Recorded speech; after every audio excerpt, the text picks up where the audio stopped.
How's everybody doing? Positive and productive, I hope. Thanks for tuning in. Thanks for sticking with me. Hey, do me a favor and share the content with friends and family, anybody that you think the content is relevant to. Remember, local elections are more important than national elections, but dollars are stronger than votes.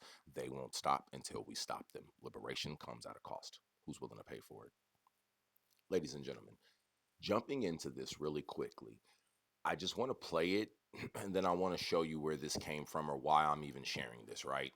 Because I just want you to hear this lady's story. It's like a 2 minute, almost 3 minute little story, really quickly. We're going to listen to what this young lady has to say before we even go over before we even talk about what she said in this video, because trust me, it's going to be a lot of stuff we want to talk about. I'm then going to show you what I shared and what I said too about what I said to and about the video, and then some of the comments, and then we'll go ahead and start breaking it down because there's a lot of stuff I want to show you. Again, I don't want to make this too long, but if you guys are here so far, listen, drop me a purple heart in the comment section. It does a lot for my videos, recommending them to other people, helping my channel get recognized, sharing the videos, share it to your friends and family. But if you don't choose to share it and you heard the video, at least drop some purple hearts in the comment section. All right, let's go. I'm homeless, and this is how I live rent-free. So I went ahead and cleaned out the storage just so you guys can see the size. I have a 5x5 unit, and with the insurance, it's $71 a month. I got these big blue bags from Amazon. I use about 6 of them, and that's where I keep my clothes and important papers. I'm homeless, and I get ready for work at the gym. A lot of people don't understand why somebody would choose to be homeless, and honestly, Now, before you guys start saying anything, remember, we listen and we don't judge, right? So we're not going to judge. We're just going to listen to the whole thing before we make any judgments. Then we're going to say, okay, what did the Choosta say when he shared this? And then we're going to read the comments. Then we're going to maybe start making some judgments. Then when we do make those judgments, I got some other stuff to show you guys. I got these big blue bags from Amazon. I use about 6 of them, and that's where I keep my clothes and important papers. I'm homeless, and I get ready for work at the gym. A lot of people don't understand why somebody would choose to be homeless, and honestly, rent was kicking my ass. I was paying $2,000 in household bills, and now I pay $20 for my gym membership. When I tell people I'm homeless, they imagine me digging in dumpsters like this looking for food. I chose to be homeless because I'm tired of paying bills and I need to save some money. They didn't want to give me food stamps, so I'm out here living rent-free, eating ribs. I'm homeless, and this is where I sleep. When I left my apartment, I thought I'd be living in my car rent-free. The day I moved out, my car completely shut down, but it was too late to go back. I slept in that car so many nights without air and heat until one day I just couldn't take it. I told my manager I was living in a broke down car, and now I sleep at work. I'm homeless, and this is where I hide my stuff. My office has a locked cabinet, so I like to keep about a week's worth of stuff so I don't have to go to storage as often. I have a lot of scrubs for work, socks, underwear, and also my iron and ironing pad. Although I don't sleep here, I like to keep extra things I might need in case I run out of something in my gym bag. My cabinet comes with 2 keys, and I do leave one here and take one with me just so I won't lose both, and you do need a key to unlock it. I got this security bar from Amazon, and I keep it on the door just in case I need to change clothes in between jobs or act like I'm in here doing some work. I'm homeless, and this is the shower I use at the gym. I'm homeless, and yes, I'm cleaning my makeup brushes in this bathroom. One thing I hate about being homeless is people don't like when you make the struggle look good. It's a problem if I want to do my hair and makeup, but it's okay if I was living in the streets looking bad. All I know is I'm going to keep making my content, and you keep making sure you pay your rent. I'm homeless, and this is how I date. I shower and get ready at the gym, and then I take my stuff to storage since it's not that far. I Uber to and from the date, even though they usually ask to come and pick me up. I don't mention being homeless until the second or third date, but it hasn't been an issue so far. If you have a problem with me dating, just remember I'm homeless by choice, and unlike you, I don't have any rent to pay. I said I was homeless, never said I was broke. I get my packages sent to a pickup location and go pick it up from there. This is I'm homeless. So we heard that. Remember, we're not going to judge. So now let's go to how what happened with all this, right? So as you guys can see, I shared the video. Now this is what I said when I shared the video. I said this is the true definition of American grit, sacrifice, and determination. She has made the conscious decision to forego some temporary comforts and luxuries right now in order to afford them in the future. Pressure can bust pipes or it can forge diamonds. That was what I said. Now maybe you don't agree, maybe you do agree, but here's the thing. Let's read the comment sections, right? So somebody said, no grit. She is homeless because she doesn't want the responsibilities of bills that that every other adult has. There is no deeper meaning behind it. She said that in the first 30 seconds of the video. No sane person wants to live like a vagabond. Well, I don't think she's really living like a vagabond, right? Like I don't see her, and I mean, I guess maybe a vagabond is somebody who just got all their stuff in a bag going place to place. So maybe by that default, she is a vagabond. Maybe she's just not a dirty vagabond. Okay, I don't mind concurring or, conceding to a point. And I said, I can concur on her rhetoric. However, many people will downsize to mobile homes and or trailer living in today's economic people. I meant to say economy, but I say in today's economic people have to get creative to save money. Famous NFL player Chad OchoCinco Johnson said he lived at the stadium to save money. He said, she didn't say anything about saving money. She left everything she established to be homeless. Ocho came in the game with nothing or nowhere to go and made a smart choice. Mind you, Ocho still hasn't touched his NFL money. You really can't compare the two, bro. And I said, actually, 2 minutes into the video, that's exactly what she said. She needed to save money before asserting she still goes to work. Now she did say they didn't give her food stamps, implying she tried to get it, but she doesn't. So we don't have any more comments as of yet for this right here, right? So now, and so maybe you did hear that point, maybe you didn't. Maybe you heard what he heard, maybe you didn't hear what I heard. So I want to go back to the part where I'm homeless and I get ready for work at the gym. A lot of people don't understand why somebody would choose to be So right here, a lot of people don't understand why somebody would choose to be homeless. Now, maybe you don't believe her, maybe you do, but listen to what she says. homeless. And honestly, rent was kicking my ass. I was paying $2,000 in household bills, and now I pay $20 for my gym membership. When I tell people I'm homeless, they imagine me digging in dumpsters like this looking for food. I chose to be homeless because I'm tired of paying bills and I need to save some money. They didn't I chose to be homeless because I'm tired of paying bills and I needed to save some money. That's exactly what she said. Now, let me show you guys something. And you know what? I don't even know why it's not showing me all of the. So we'd have to go here.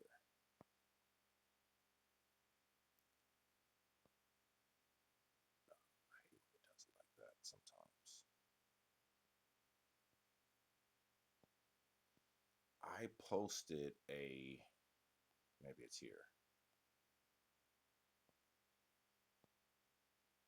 Yeah, let's listen to this. First 2 years, right. I ain't want to spend the stadium the first 2 years. Right. I ain't want to spend the money. Right. What's the point? They had to get Why you you up out why of you here. why you telling Marvin gonna come third? Let me go back. Maybe you guys didn't hear it. It was a little quick. He said, I stayed in the stadium the first 2 years because I didn't want to spend any money. So now, almost going back to the comment that the gentleman made, he said he came into the game with nothing and he had nothing. No, Ocho didn't say that. Ocho said, I was staying at the stadium because I didn't want to spend money. Not that I didn't have anything, not I had nowhere to go, not that I couldn't, not that they signed me and I was in the NFL and I had $0. No. He saes, I didn't want to spend any money. You got to remember, I stayed at the stadium the first 2 years. Right. I ain't want to spend no money. Right. What's the point? They had to get Why you you up out why of you here. why you telling Marvin gonna come third year? Why you telling me go rent a house, go buy a house, go rent a condo when everything I need is right here in the facility at Paul Brown? Right. showers, cafeteria, TV, couch, gaming system. What's the point? What's the point? And I was so locked in, it wasn't about having my own space and having women come What in. about the Now, dating for what? life? How you gonna bring somebody? For what? I'm locked in. I'm a rookie. I ain't got time. Date for what? Date for what? I needed that 1 year lock in, catch the rhythm. My second year, I caught the rhythm. I caught the rhythm of the game. Right. I felt like, okay, I got it now. Because I think a third year I came and I did a sit down with you in your place. Yeah. At that point, okay, I got it now. I was good. And that's when Marvin came in and also said, now it's time for you to be Spread your wings, get your own responsible, place. spread your wings, get your own place. So Right. listen, I moved right down the street. One Lido place, I never forget. One little bedroom. You had to So now, if we listen to what he said, especially even at the end, after 3 years of being a multi-millionaire NFL star, after 3 years of living at the stadium with millions of dollars in my bank account, because Marv and the owners and the coaches and the people made me go do it, I went and got a 1-bedroom apartment, not too far from my job. Do you understand? So now when we go back to what the young lady was saying, rent was kicking my ass. I needed to save money. And almost what the guy said, well, Ocho isn't even touching his NFL money, which is true, which we know Ocho is very frugal. He's like, the king of frugality. A lot of us credit 50 Cent with being the king of trolling. And, we put a lot of praise on that. It's funny. I like it, but, we don't give Ocho the credit for being the king of frugality and showing us, hey, even if you do get some type of wealth or a little bit of generational money, how to actually be frugal to create longevity with this money. That's what I do like about Ocho. But like the young lady said, I had a car and my car broke down. So I told my boss that I was sleeping in a broke down car. So now I sleep at the job. So apparently there was a conversation with her boss. Now, mind you, she is homeless and she is still going to work, ladies and gentlemen. We have a lot of people who are homeless in society, and we call them the working homeless, especially in California. I think, again, like the lady alluded to in the video, generally speaking, when we say someone is homeless or unhoused, we think there's just somebody in the dirt, on the concrete, dirty, looking raggedy or nasty. And then I like what she also said at the end of it too. Why is it when I'm trying to clean my makeup stuff and do my thing so I'm not looking crazy out here, y'all want to stop me from that? But if I was just sitting out here looking crazy, well, then that's okay. I could be homeless and dirty, but if I'm homeless and I'm trying to keep myself clean and do different things like that, well, now that's a problem. And I understand because everybody's not going to clean up behind themselves, and this technically isn't what it's for. I get all that. I get all that. But at the same token, the NFL stadium wasn't for OchoCinco to live in, but we understood what you were trying to do. Maybe you don't know if you're going to stay here. Maybe you don't know if you're going to blow out your ACL, if you're going to make some money. So you're trying to save this little $3-4 million to see if it could work. Maybe if you stay in the league for a few years. So maybe she's saying, hey, because she did say I needed to save some money. And it was another video that I want to show you guys. I want to play, and I don't even want to make this longer than what I need to make it. But here's the thing, though, ladies and gentlemen. a lot of people, a lot of people in today's society are getting very creative when it comes to ways of saving money. And we have to, ladies and gentlemen. We have to, because here's the thing. A lot of us come from good stocks of family, but grandma and grandpa is gone. And those institutions and entities that they use to make their money at their time, we didn't continue to do that. Nor are we making a staple in today's society. And that's why you see, after grandpa and big mama and all of those older uncles and stuff start dying, the degradation of the family starts slowly eroding. We can see it because we was doing pretty good when grandpa and big mama and uncle Charles and them was alive. I miss my Uncle Charles, y'all. Like, we see that, right? We see it. We were doing good.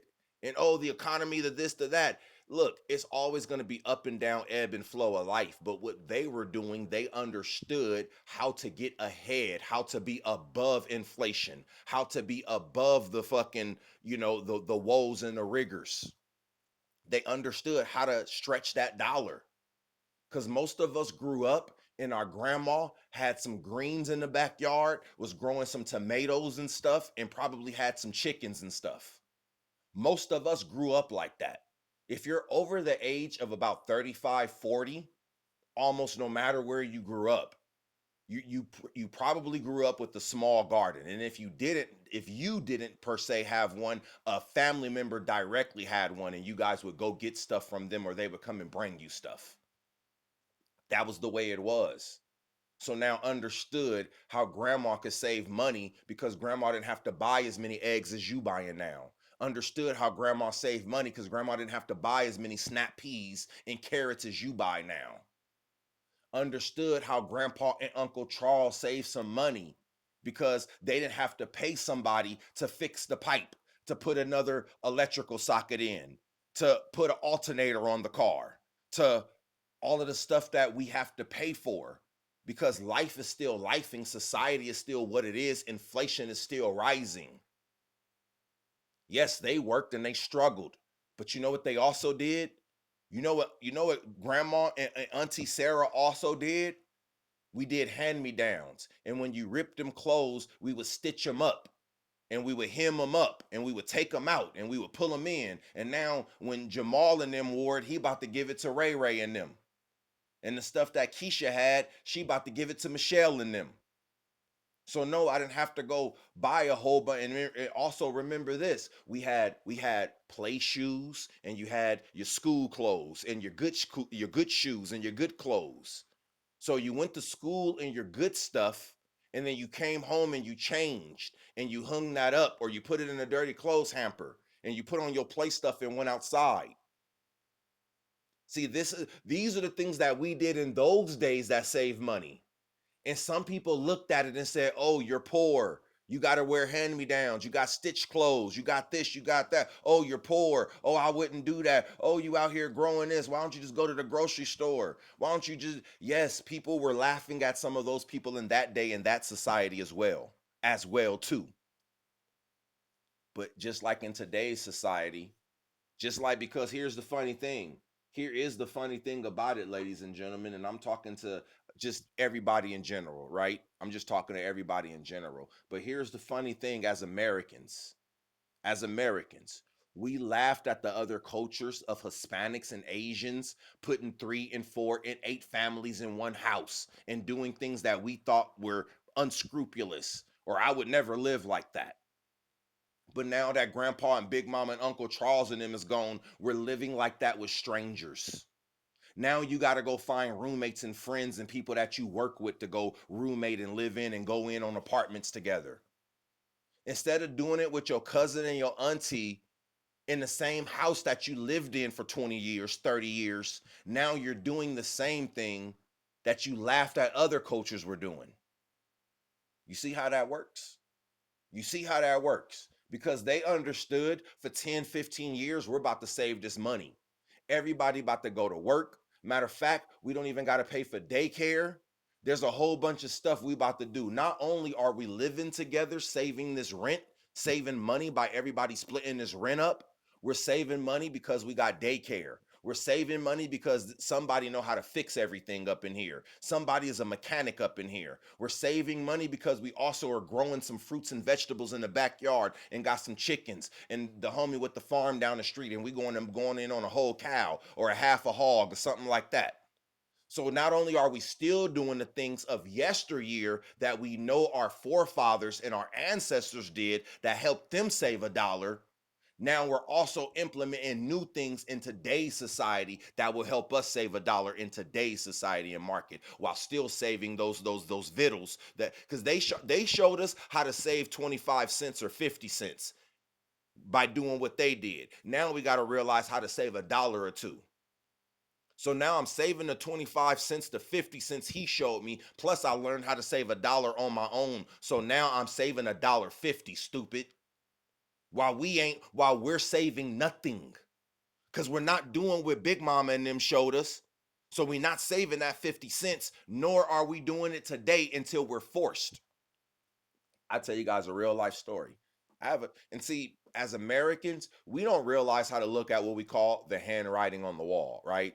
When they say you got to read the handwriting on the wall, what do they mean by that? They mean it's like they mean if you just open your eyes and see it's right there clearly as day in front of your face. That's what that means. The handwriting is on the wall. A wall is huge. You can't help but see the wall.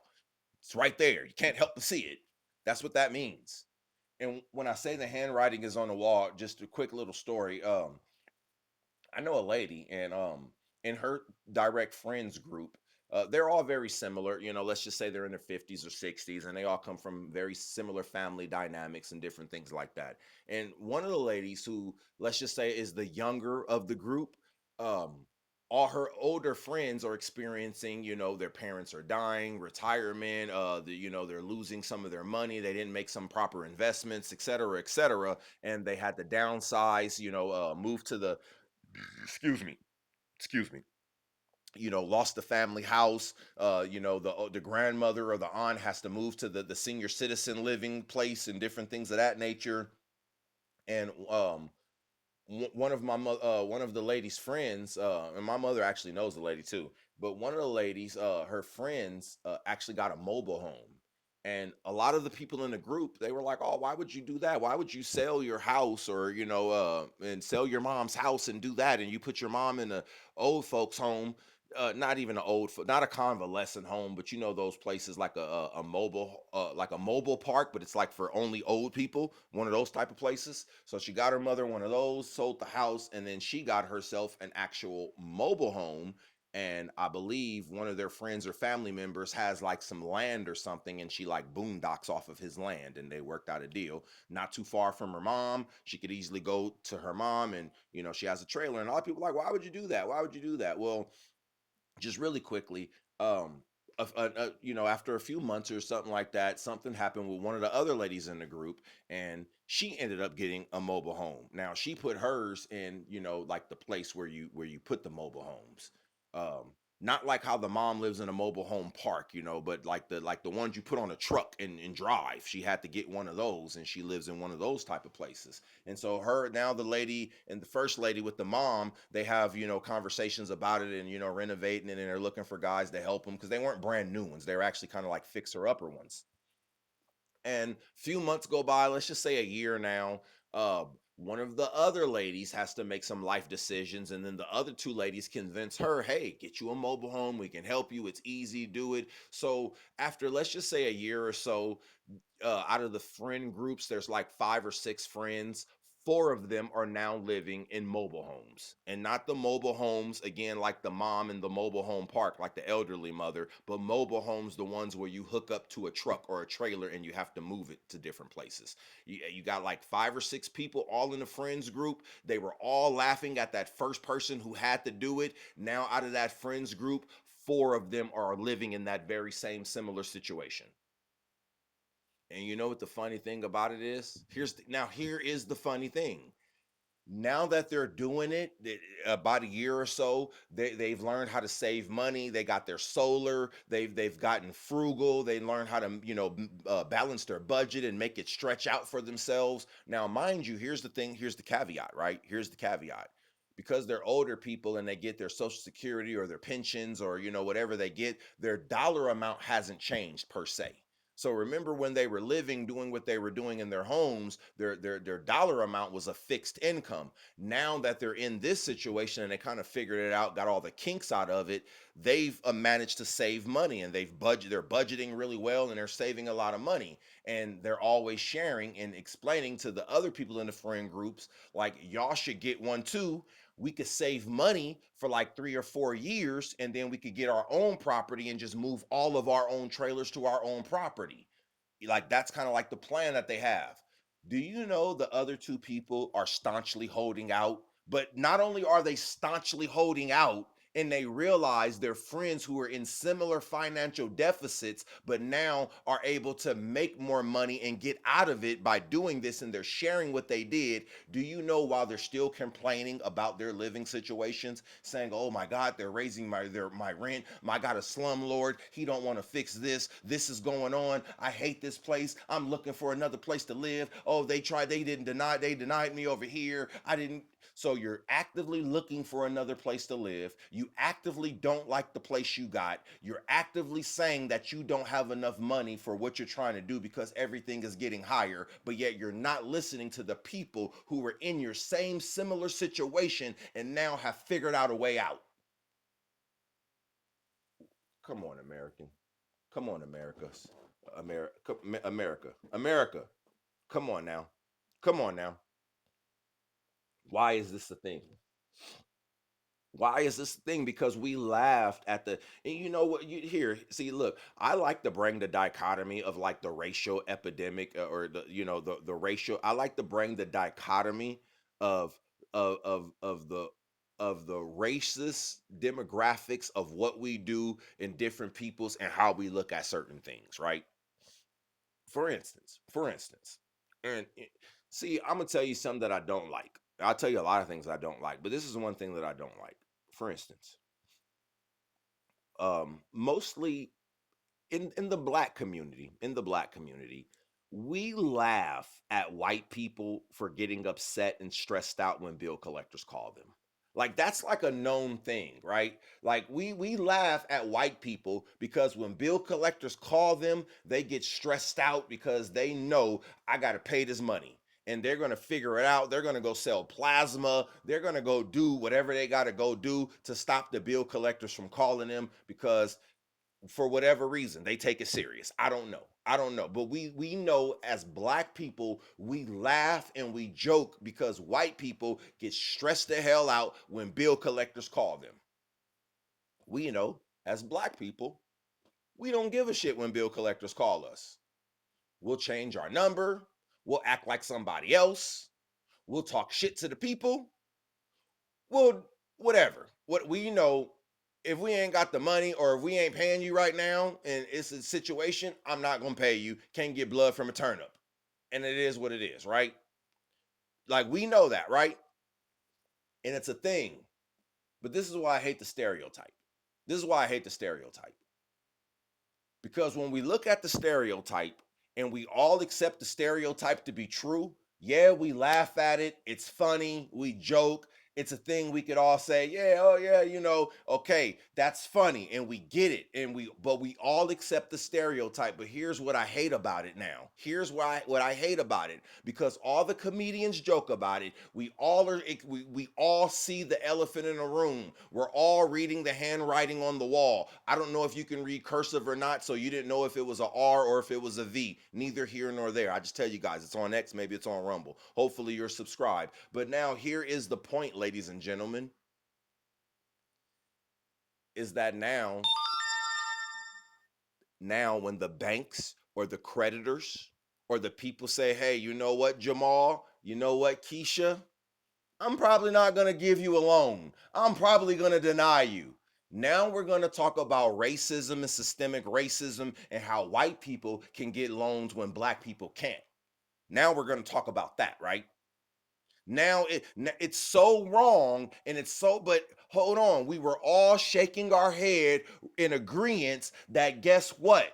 We know Steve is gonna break his damn neck to pay the loan back, and we know Jamal don't care. Everybody knows that. But now that the bank owner knows that and he don't want to give Jamal the loan, but he want to give Steve the loan, we call it racism. Y'all see? Y'all see? Because we're laughing at Juan and Julio for putting 5 families in the house. But now when they buy every house on the block, right? 7, 8 years later, 10 years later, when they buy every house on the block and he don't want to rent to you, now you want to blame the government. Now you want to talk about racism. Now you want to say the government gave him an unfair advantage that they're not giving you. And I could concede to that point. Maybe the government is giving him an advantage that they're not giving you. I could concede to that point. But you know which point but you have to concede to me at?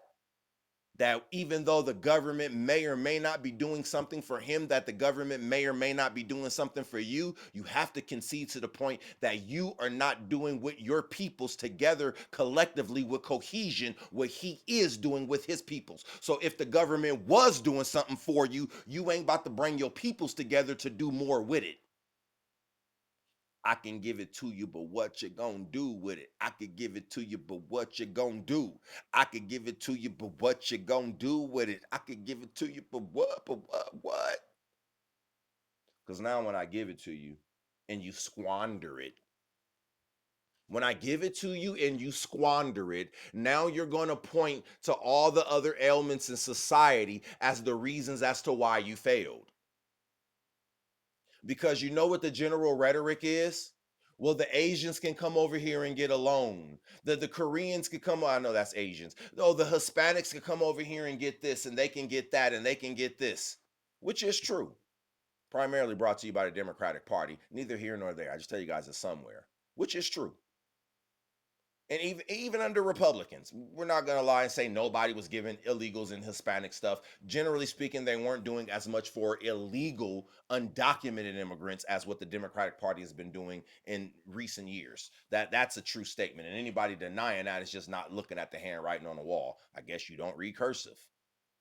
But now here's the point, though. Here's the overarching point.